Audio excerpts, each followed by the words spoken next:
नए वित्त वर्ष के साथ देश के कई बैंकों की पुरानी व्यवस्था बदल रही है। 1 अप्रैल 2021 से पुरानी चेकबुक, पासबुक और इंडियन फाइनेंशियल सर्विस कोड यानी IFSC कोड आपके काम नहीं आएगा, सब इनवैलिड हो जाएंगे। तो कौन कौन सी बैंकों की चेकबुक, पासबुक और IFSC कोड नहीं करेंगे काम, आइए देखते हैं इस खबर में।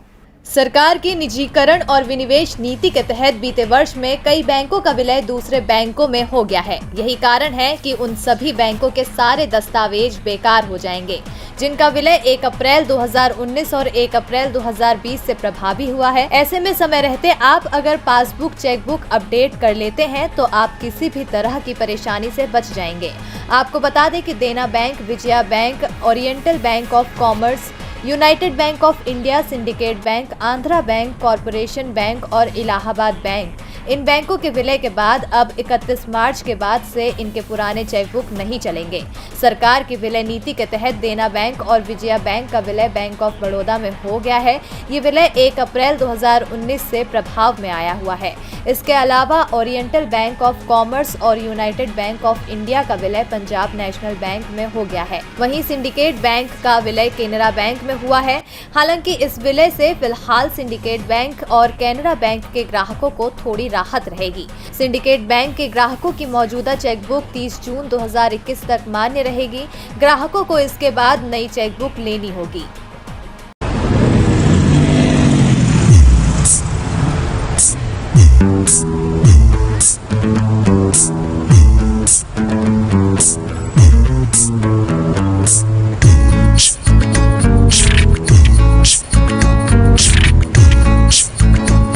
अरे भैया, ये आप सबने हेलमेट क्यों पहना है?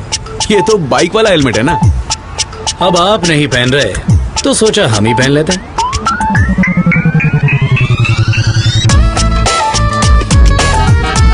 असलियत में हेलमेट किसको शोभा देता है ये तो सबको पता है। बाइक चलाते वक्त सर बचाएं, हेलमेट पहने। Wear a helmet always, because helmet saves.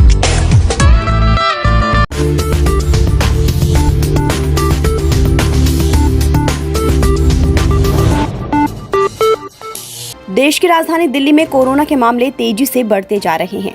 Delhi में कोरोना संक्रमण की तेज रफ्तार एक बार फिर डराने लगी है। सोमवार को दिल्ली में कोरोना के 1900 से ज्यादा नए मामले सामने आए हैं। इस बीच खबर आ रही है कि दिल्ली में कोविड-19 के बढ़ते मामलों के चलते कुछ बड़े प्राइवेट अस्पतालों में ICU और वेंटिलेटर बेड्स की किल्लत हो गई है। इस स्थिति को देखते हुए दिल्ली सरकार ने कहा है कि दिल्ली में बेड की उपलब्धता की समीक्षा की जाएगी और बेड्स का इंतजाम किया जाएगा। दिल्ली के स्वास्थ्य मंत्री सत्येंद्र जैन के मुताबिक सरकारी अस्पतालों में बहुत सारे ICU और वेंटिलेटर खाली हैं। प्राइवेट में भी 2 या 3 अस्पतालों में कमी हुई है, उसमें भी आज इंतजाम कर दिया जाएगा। स्वास्थ्य मंत्री सत्येंद्र जैन ने कहा कि दिल्ली में प्राइवेट अस्पतालों में जो ICU और वेंटिलेटर बेड की कमी देखने को मिल रही है वो दिल्ली में बढ़ते मामले की वजह से भी है।